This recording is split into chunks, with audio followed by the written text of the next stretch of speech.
Greetings and welcome to this edition of Positronic. I'm Barry P. Cook.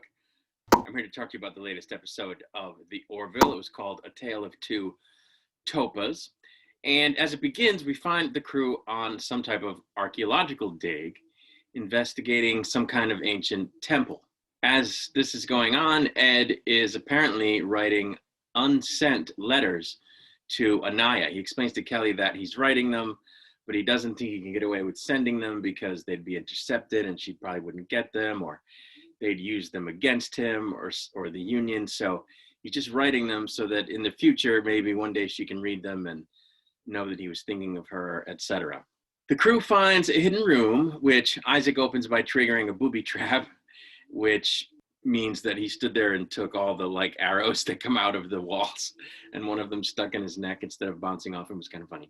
But it turns out that the room is enormous, and it's full of 70,000-year-old artifacts of something called the Hemblesite Empire, if I'm saying that correctly. I'm probably not. That's what I thought they said. Anyway, Topa, Bortus's kid, who seems to be about 17 in human years, maybe 16, is testing his skills as a would-be commander, a would-be Union commander, or actually a would-be Moclan commander, in a battle simulation against the Kalon. Similar to as a prelude to joining the Union Academy. And when Kelly becomes aware of his intentions, she offers to allow him to shadow her for a couple of days to learn a bit about her duties.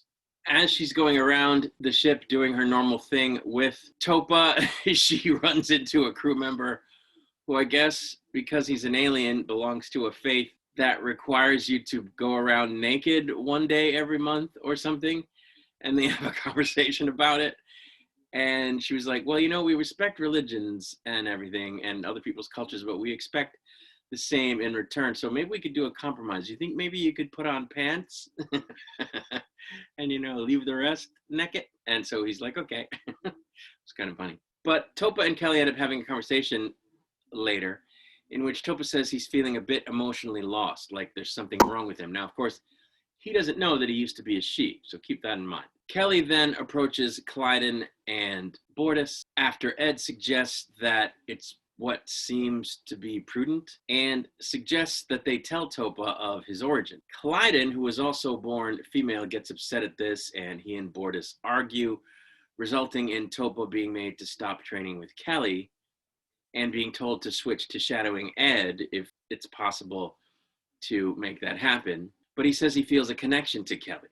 Topa then asks Isaac what being dead is like and if he's unhappy that he was brought back, which Isaac relays to Kelly.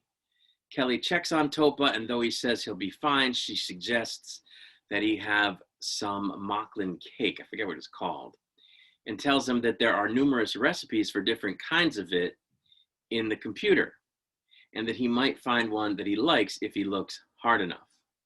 Upon looking, he discovers that there's a password-protected recipe file, and after ordering up a piece of cake for himself, he is sent the password to the file, which turns out to be the court records of the trial over his gender change. The next scene shows us Malloy in sickbay with a massive allergic reaction to something he ate, even though he knew that it would happen, and the doctor scolds him, and it was kind of funny. Topa confronts his parents, and after Clyden lies to him, Bortus tells him the truth, and he gets upset, explaining that his body is screaming to him that he's something different than what he's living as. Clyden then confronts Kelly, accusing her of sending him the password, which she denies, and they argue really badly, coming to blows after Kelly tells him that whatever he may look like, Topa is still female. Bortus and Kelly talk, and he explains that when he realized from the bridge that someone was trying to access a protected file, he sent the password in a knee-jerk reaction, realizing it was Topa. And he actually breaks down, saying he doesn't know how to help Topa. Topa tells Kelly he'd like to meet a Moclan female, so she shows him a simulation in which a Moclan who was allowed to remain female tells her story, saying that she's happy, which moves Topa to tears and causes him to seek to be made female again. After a tense argument and a threat of divorce, Bortus gives his consent, which is all that's needed. But the union leadership won't allow the doctor to do it, citing a likely undesirable falling out with the Mocklins in wartime, which Topa reacts badly to. The doctor suggests resigning so as to be able to perform the procedure without being a member of the union and thereby not disrupting the Mockless union, treaty or whatever. But Isaac, who isn't a union officer, but who is capable of performing the procedure, volunteers to do it instead.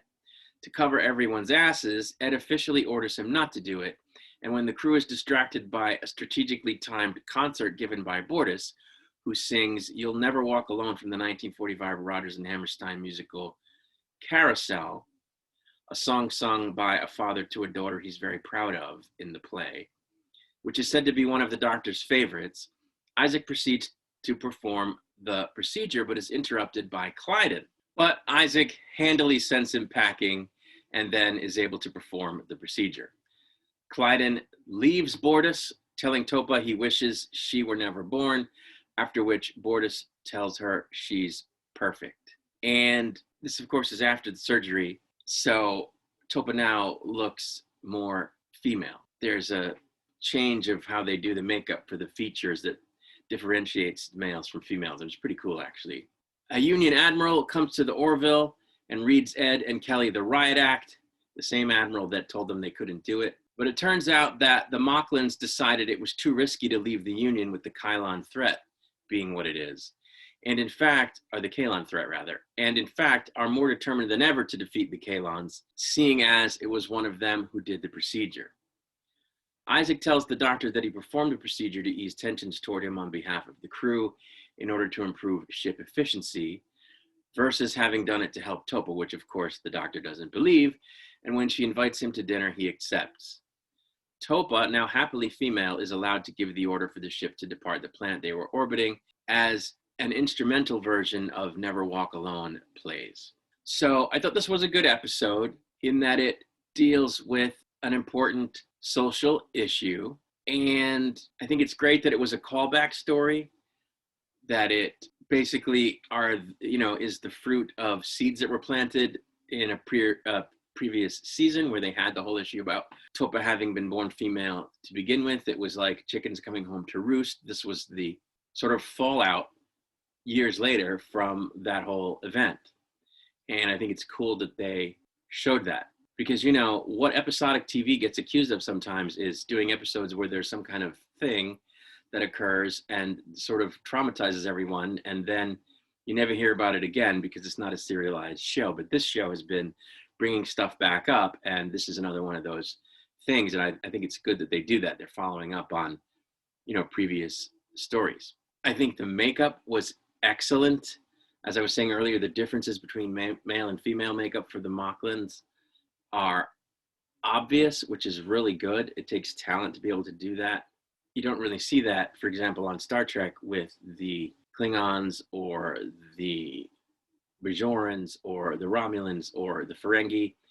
The Cardassians, if I'm not mistaken, you did kind of see the difference.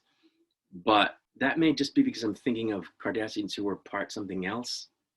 I don't remember. But anyway, you can really tell the difference.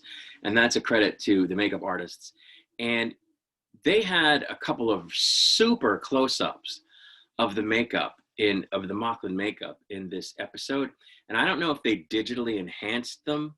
They may well have, but you could not see the seams, at least not on my TV, which is just regular HD. I don't have 4K or anything. So I don't know, maybe on a 4K TV you could, but I could not see the seams at all. And the funny thing about that is, in the previous week's episode, I thought you could see the seams for days. And it was kind of bugging me, wow, you can really see the seams around the eyes. And I think on another show or two that I've been watching, I can't remember, it was also the Orville, it was just, you could see the seams. And I made a mental note of it. I didn't think it was worth critiquing because makeup can only do so much. But wow, did they do a good job in this episode. And like I said, they may have digitally enhanced the makeup for the close-ups, but wow, you just could not tell that it was a makeup. It was pretty cool. The person playing Topa did a really good job, and I'm wondering if it actually was just one person, if they didn't have a male actor play the male version and a female actor play the female. My wife was watching with me. She thought that maybe it was a female actor the whole time, because even the male version seems kind of slight. So I don't know how they did that. I couldn't get any information on like IMDb or just a general search on the internet. So if anybody knows, you can leave in the comments and let me know, if you know who played Topa, or you can email me, tweet me, whatever. I'd be interested to know how, what the story is with that. Anyway, whoever it was playing the part did an excellent job in both cases, the male version and the female version, whether it was the same person or different people. The only, it's kind of a big one, the only criticism I would have of this episode is the same criticism I had of last week's episode, which is that it was a bit on the nose. Like, I don't take umbrage at it because I'm aligned with the political bent that tends to be viewed favorably by shows like the Orville and Star Trek. And so when they're on the nose and the sort of bad guy is really heavily made out to be the other side, I don't take umbrage at it because they're not doing it to me. They're doing it to that side. But I can still tell when it's really heavy-handed and bordering on propaganda sometimes. And again, in this episode, I thought it was very heavy-handed. Like, there was no room for giving any quarter to the other side of the question of, should people be allowed to be the gender that they feel they are, regardless of how they were born physically. And I don't remember it feeling quite as on the nose and like aggro when they originally touched on this subject in the first episode about Topa that they had in the first season or the second season. It was more, balanced in that both sides of the question were explored, because it is hard to know what to do, especially in the case of a child. So, and who's to say what's backwards when you're talking about different cultures, mcfarlane versus human, or in the case of real life, the United States versus something that might be done in another country. In those cases, everything is subjective, sort of, or can be. So the important thing is to make people think and to consider both sides. And in this episode, it seemed as though they had dispensed with all of that and didn't cover the point of view that, for example, Clyden had in any way that suggested they were giving it any consideration. And that may just be because they did that already. And this time they were like, look, they were born female. They transitioned to male without realizing it, without being told, because they were a baby. And now that they're X amount of years old, which is kind of weird because that much time hasn't passed. But anyway, they've decided that they want to go back. And that's all there is to it. You can't question it. Though maybe in this case, now that I'm thinking of it, it was fine to do it that way because we know that Topa was in fact born female, genetically, biologically. And so I guess in her case, recognizing that and wanting to have her body reflect that is one of those things where you can't really look and say, well, she thinks she's female, but she's not, which is what they say to trans people, people who are against the idea that you can change your gender. So maybe that's why they were heavy-handed, because there was no question in this case, since we know they were, she was born female. So I don't know. It's just a tightrope, when you're doing these things and you want to make a particular point, because you don't want to be heavy-handed. And I thought last week was heavy-handed and a little on the nose and bordering on propaganda. This could have been that, but I don't know. Maybe, like I said, it wasn't, because we know, in fact, that she was female. Anyway, going forward, I'm going to keep an eye on that kind of thing, because I don't like heavy-handed, because it's cheap. You know what I'm saying? It feels cheap to watch them just take the piss out of another side without giving them any quarter at all, or giving them any benefit of the doubt. You know what I'm saying? I don't really like that. Or, any understanding even, because that's not a good look. But anyway, I did think it was a good episode. I'm glad that things went the way they went. Maybe we'll see more of Topa in the future, and hopefully she stays happy. because, that was the other thing about this episode. Now that I think of it, there is a thinking among some that a whole bunch of people who transition in real life end up not happy. There have been various studies done. I don't know what the truth is, but there are those who believe that a lot of these folks aren't happy, and that people who feel they're another gender than what they were born as should be, or designated as at birth, should be discouraged from transitioning because it's actually not going to make them happy. So what the percentage is of people who are happy versus unhappy still after transitioning, I don't know, but I know that some question it, and they painted Topa as being happy afterwards. So it'll be interesting to see if they deal with this again, if anything comes up where she doubts herself for having made the transition.